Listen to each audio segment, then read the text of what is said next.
Hello, this is Joe Pryor of the virtualrealestateteam.com in Oklahoma City. This is the day that I put my crystal ball on, and so I hope I can give you some believable information about the future of interest rates, something that's extremely important. Now, the one thing you probably noticed if you're buying a home for a personal residence or an investment home is that rates are not only low, but they've actually recently gone lower. And we keep looking for that elusive inflation, but we just can't seem to find it at this point. And because of that, the Federal Reserve doesn't have to make any move to try to tame inflation. And so rates have stayed low. But we want to know, what's the future? What's going to happen in 2015? Well, a couple of indicators have come up recently, I think, that are very important to notice and very important to pay attention to. Should let us know that rates are going to stay very low in 2015. The first is what was called quantitative easing in QE2. There were two versions of it. And this is where the Federal Reserve not only bought their own treasuries, but they also bought their own mortgage-backed securities. And so they were intentionally trying to keep interest rates low for homes, interest rate lows for overall investment, so that the economy could recover faster. And that's extremely important, that banks could do well and that you could do well on interest rates. Now, the question has been, now what happens? They've bought all these treasuries, all these mortgage-backed securities. Are they going to dump them back on the market? Well, this is the good news.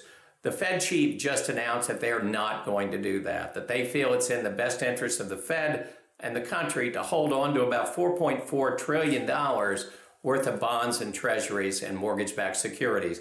Here's what's important about that. Fannie and Freddie and the Federal Reserve have periodic auctions where they bring out your 1 month, your 1 year, your 10-year, your 30-year type bonds and treasuries, and how much they have to offer, which is how much they have to give to support the national debt, is always important. And if they have to give a lot of paper out there for us to buy over the world, then rates are going to go up. But they are not going to do that, not only because inflation is low, but they also see that the deficit is going down at a pretty solid clip. And so, there's really not the reason why they have to float a bunch of bonds.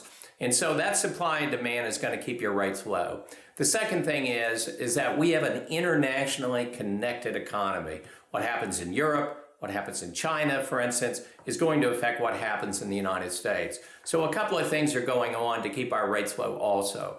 One is that Europe is very, very slow in its recovery right now. So it has to really do some stimulus that makes treasuries and anything in the U.S. more important. China is a little bit off. They're trying to tame some inflation going over there. That's a second emphasis. And then, of course, we know we have some world turmoil right now. And the safest investments in the world are two things that we have here: treasuries and mortgage-backed securities in the first place, and United States real estate in the second place. So expect rates to stay low. Something could happen that would always change that. But if we go on the motions that we're going on right now and the indicators that we have, 2015 is still going to be a great time for you to invest in real estate or buy the home of your own. And we're here to help in Oklahoma City. We're the virtualrealestateteam.com, where we deliver traditional real estate values at the speed of technology.